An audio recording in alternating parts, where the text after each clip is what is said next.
վերնագրերը եւ տվյալները ոչ միայն հայագիտական, այլ հայագիտական հոդվածներ հրապարակող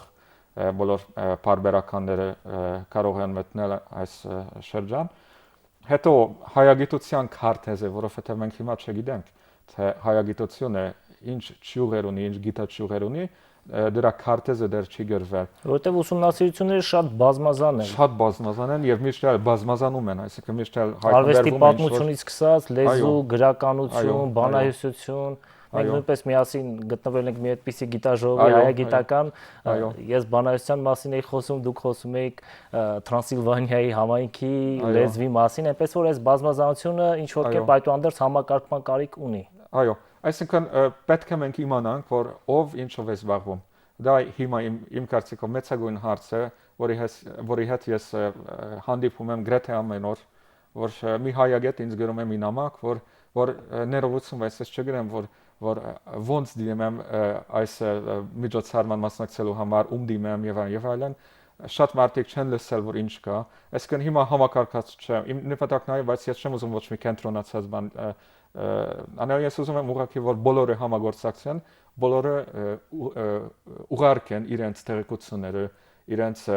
ամբիոնների մասին, իրենց բոլոր նորությունների մասին եւ ամենակարևորը իրենց անկացնելիք միջոցառումների մասին, բոլոր աշխարհի բոլոր գիտաժողովները մի հատ հայագիտական օրացույցի վրա տեղադրվեն։ Սա ամենակարևորը, որպեսզի երբեք չկազմակերպվեն զուգահեռ գիտաժողովներ իրար նման թեմային նվիրված, մեկ էլ բոլոր մասնագետները, որոնք մի որոշ թեմային առնչվում են իրենց բաները, իրենց հետազոտությունները, իրենք հնարավորություններ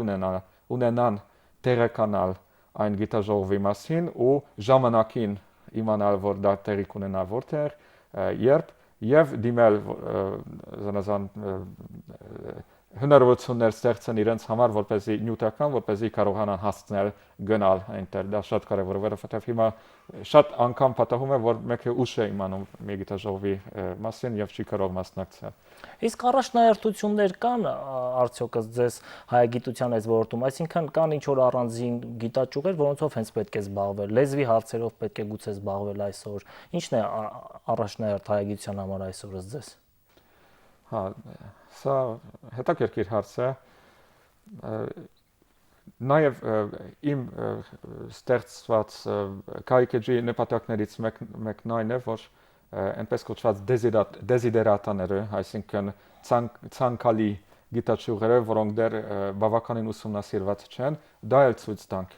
Այսինքն որ մի գիտնական եթե տեսնի դա, իմանա, որ ինչ պետք է ուսումնասիրվի, որովհետև մինչև հիմա չի ուսումնասիրվել։ Իհարկե կան առարկայական պատճառներով ավելի կարևոր ճյուղեր կամ թեմաներ, չգիտեմ, օրինակ Ղարաբաղի հարցերը, Տիգրանակերտի Ղարաբաղում, հետո արևմտահայերենի հարցը, որ հիմա գնալով ավելի թուլանում է, հետո կենտրոնական Եվրոպայի հին հայության մշակույթը, որ ելի անհետանում է, ուրեմն կան որոշ հրատապ հարցեր, որոնցով պետք է զբաղվել, բայց հիմնականում իմ կարծիքով նույն կարևորությունն են բոլոր գիտաճյուղերը։ Որքանով է այսօր կարևոր ձեր գիտական հենց թեզը, որով դուք զբաղվում եք, ձեր ուսումնասիրությունը Տրանսիլվանիայի հայերի 17-ից 20-րդ դարի կրոնաբանական հարցերը։ Ինչով է այսօր հայագիտության համար, Հայաստանի գուցե ճանաչողության, հայ ժողովրդի ճանաչողության համար կարևոր այս խնդրի ուսումնասիրությունը։ Այո, ուրեմն Տրանսիլվանիայի հայերը ստեղծել են 3 այնպիսի բան, որ ուրիշ տեղ չկա։ Առաջինը իրենց գրական լեզուն, որը ոչ արևմտահայերեն է, ոչ արևելահայերեն։ 19-րդ դարում Արսեն Հայդանյանն արդեն գրել է դրա մասին, բայց հետո քանի որ այն լեզուն դադարել է գործածվելուց, ուրեմն հետագայում ոչ ոք չի զբաղվել դրանով։ Դա ուրեմն վաղ աշխարհաբարի մի առանձին ճյուղ էր։ Ուրեմն սա եւ 2 տարի ընթացքում ինքը գործածվում էր։ Սա շատ կարևոր է։ Երկրորդը, որ Տրանսիլվանիայի հայերը ունեին 2-300 երկով երկացանք, այսինքն իրենք ունեին 2-300 երկ, որոնց բովանդակությունը թիսական էր, իսկ ծագումը ֆոլկլորական։ Դա ունիկալ է, դա ուրիշ սպյուրքներում, ուրիշ գաղութներում կամ բուն Հայաստանում այնպիսի բան չկա, ֆոլկլորական ցակումով եւ ցիսական բովանդակությամբ երկեր կան եւ եղել են, միջնադարում էլ եղել են, հիմա չկան, բայց 20-րդ դարի սկզբին դեռ Ղարաբաղում հայտնվել են այնպիսի երկեր, բայց ոչ այս քանակությամբ, ուրեմն սա պետք է անպայման ուսումնասիրվի, իսկ երրորդն այն է, որ այս երկերը օգտագործվել են Սուրբ Պատարագի ժամանակ։ Հենց այդ Տրանսիլվանիայի Սուրբ Պատարագը ես համարում եմ Տրանսիլվանիայի հայերի ժառանգության ամենակարևոր ոլորտներից մեկը։ Իսկ ինչու է այդպես ստացվել։ Համայնքը ինքը ներփակ է եղել, առնչություններ չեն եղել այ համայնքների հետ։ Քանի որ Տրանսիլվանիայի հայ համայնքը դարձավ կաթոլիկ արդեն 17-րդ դարի վերջում, 18-րդ դարի սկզբին, չնայած որ ուրիշ տեղերում հայ կաթոլիկ Սուրբ Պատարագը միշտ հետևում է նույն տեղի հայ արաքելական եկեղեցու ցեսը, այսինքն ոչ մի տարբերություն չկա, ոչ թե կաթոլիկ եւ արաքելական պատարագի միջև կա տարբերություն, այլ Կոնստանտինոպոլի եւ Երուսաղեմի, այսինքն տարածքների միջև կա տարբերություն։ Այնուամենայնիվ Տրանսիլվանիայում կա այդ հատուկ ձև, որովհետեւ այնտեղի եկեղեցիները ոնց որ ավելի կապված էին իրար հետ, կամ մի տրանսիլվանիական ընդհանուր մշակույթ, ֆոլկլորական երգերի եւ այդ երգերը մի եկեղեցուց մյուսը անցել են առանց որևէ խնդրի եւ երգեր շատ հաճախ դառնվել են հայերեն, հունգարերենից հայերեն կամ լատիներենից հայերեն, հին հայերեն կամ Տրանսիլվանիայի հայերեն։ Հիմա այնտեղ հայերը ապրում են, Տրանսիլվանիան գիտենք պատմական Հունգարիայի մաս է եւ այսօր Ռումինիայի մաս է կազմում, այնտեղ հայերը ապրում են, շարունակում են այդպես իրենց գոյությունը, համայնքային կյանք կա արդյոք։ Այո, ցավոք սրտի 1920 թվականին, երբ որ պետք է մի քիչ առաջ գնանք, որովհետև Հունգարիայի հայերը միշտ հունգարացիների կողքին են կանգնել, երբ որ Հունգարիան ուներ որոշ խնդիրներ, պատմական խնդիրներ, երբ որ որոշ ճշնամիների դեմ, օրինակ ավստրիացիների դեմ հեղափոխություն արեցին հունգարացիները 19-րդ դարի կեսերին, ապա հայերը շատ ավելի մեծ քանակով են օգնել հունգարացիներին, քան իրենց բնակչության տոկոսը Հունգարիայում, դա շատ մեծ գործ է։ Նաև իրենց կյանքը նվիրել են, ամենակարևոր նահատակներից երկուսը հայ են եղել այդ հեղափոխության ժամանակ։ Ուրեմն բոլորի համար հայտնի էր, որ հունգարացիները եւ հայերը ընկերներ են, շատ լավ բարեկամներ են այն ժամանակ վանից մինչև հիմա, եւ այն պատճառով, երբ որ 1920 թվականին անջատվել է Հունգարիայից Տրանսիլվանիա, որը համարվում է Հունգարիայի Ղարաբաղը, այն ժամանակ ուրեմն հայերը ռումինացիների, այսինքն այդտեղ մնաց հայերի մի մասը հունգարացիների հետ միասին փախել է հիմիկվա փոքր Հունգարիայի տարածք։ Ուրեմն դա էլ վատ էր, որ այդտեղի հայն համայնքի քայքայմանն է նպաստել այն փաստը, որ իրենք փախել են այն ժամանակ։ Իսկ մյուսը, որ այնտեղ մնացող հայերը դիտվել են ռումինացիների կողմից որպես հունգարացիներ, որովհետև իրենք արդեն հունգարախոս էին այն ժամանակ 20-րդ դարի սկզբին, իրենք կամաց այդ դարերի շարունակ կորցրել են ցավոք սրտի իրենց հատուկ հայերենը եւ 20-րդ դարի սկզբին արդեն միայն շատ քիչ մարդիկ էին խոսում տրանսիլվանահայերեն լեզվով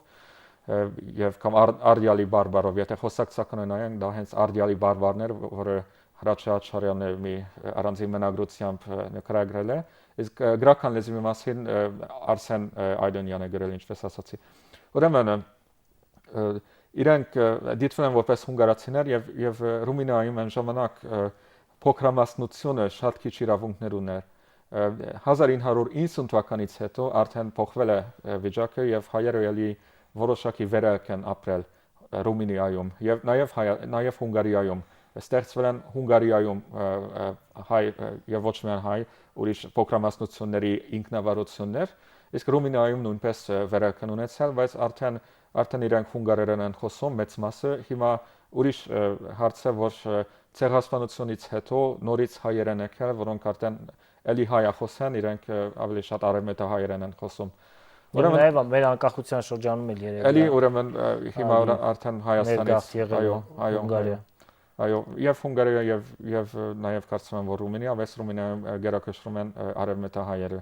Այսօր այդ պատմական մշակութային կապերը ինչ որ շարունակություն ստանում են, թե արդեն պետությունների մակարդակով, թե առանձին մշակութային գործիչների, ասացինք որ գիտաժողովներ են լինում, հայագիտական եւ հայեր այնտեղ լինում են, էլ ինչ այդպիսի կապեր կան։ Այո, պետք է նշել, որ Էդմոնդ Շիցը ստեղծել է Հունգարիայի եւ Հայաստանի գիտությունների ակադեմիայի միջև մի կապ, մի պայմանագիր, որի շնորհիվ կարող են հայեր գալ Հունգարիա եւ հունգարացիներ գալ Հայաստան հետազոտություններ կատարելու համար։ Ուրեմն այսպեսի շատ կարևոր կապ կա։ Հետո պետք է ասել, որ Հայաստանում կա Հայաստան-Հունգարիա մշակութային եւ համագործակցության ընկերակցություն, որի նախագահը Անահիտ Սիմոնյանն է, ինքը բարբերաբար գալիս է Հունգարիա։ Հետո Հայաստանի ակադեմիայում Վլադիմիր Բարխոդարյանը շատ մեծ գործեր արել, որպեսզի Հայաստանի եւ Հունգարիայի կապերը։ Ով նաեւ ձեր գիտական ղեկավարն է, Նաեւ իմ գիտական ղեկավարն է ինքը, ուրեմն ինքը շատ է օգնում այս հարցերում։ Մեկ էլ Պատմության ինստիտուտի տնօրենը Աշոտ Մելքոնյանը ինքն էլ անձամբ եկել է Հունգարիա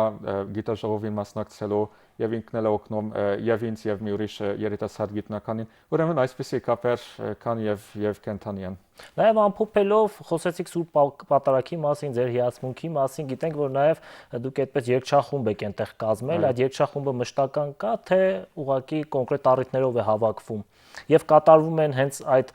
բանահյուսացված, բանահյուսական, այսպես ծիսական երգերը։ Ուրեմն 2004 թվականին Հունգարիայի հոգևոր հովիվը հայ-արաքական եկեղեցու հոգևոր հովիվը հայ Բարսեղ Պիլավչյանը ինձ խնդրեց, որ ես կազմակերպեմ նրա համար, այսինքն Հունգարիայի հայ-արաքելական համայնքի համար երգչախումբ, Սուրբ Հովհաննես Ոսկեբերան երգչախումբ, որի մասին նաև Վեհապար հայրը լսել է եւ ինքը հրավիրել է Հայաստան մինչև այսօր ֆինանսական խնդիրների պատճառով չեն եկել, բայց այսպեսի կապ կա եւ նաեւ ելույթ ունեցանք Պրագայում, որովհետեւ հայ Վարսեղ Պիլավչյանը նաեւ Չեխիայի հոգևոր հովիվն է։ Մենք ուրեմն մշտական երբ որ Սուրբ Պատարագ լինում է Հունգարիայում, ուրեմն մենք Սուրբ Պատարագին երգում ենք, համերգներ ենք տալիս, նաև արդեն հայ կաթոլիկ եկեղեցում են երգում, ուրեմն այսպեսի բան։ Հիմա վերջին 2 տարվա ընթացքում շատ հաջող չենք երգել, որովհետև իմ պատճառով ես եմ շատ զբաղված եղել, բայց հաջորդ տարվանից նորից էլի հաջող ենք հանդես գալու։ Դուք նույնպես երգում եք, երգը եւ գիտությունը ինչպես են համատեղվում։ Իրար օգնում են, որովհետև ես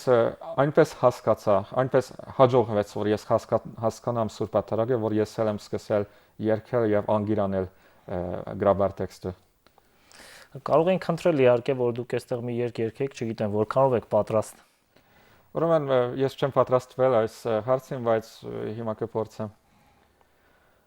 Որ գազմեց սեղան խորհրդո եւ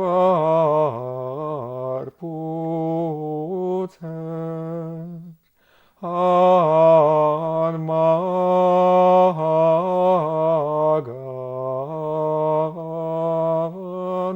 բաժագը։ Ուրեմն մի բան էլ ուզում եի ասել, որ Սուրբ Պատարագը, հայոց Սուրբ Պատարագը շատ հարուստ կառուցվածք ունի,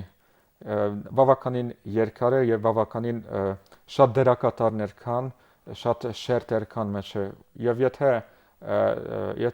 մեկը կանոնաբար, այսինքն շարունակ մասնակցում է Սուրբ Պատարագին, այսինքն ակտիվորեն մասնակցում է, երգում է, ապա այդ շարժումները ինքը արդեն ինքն է կատարում այդ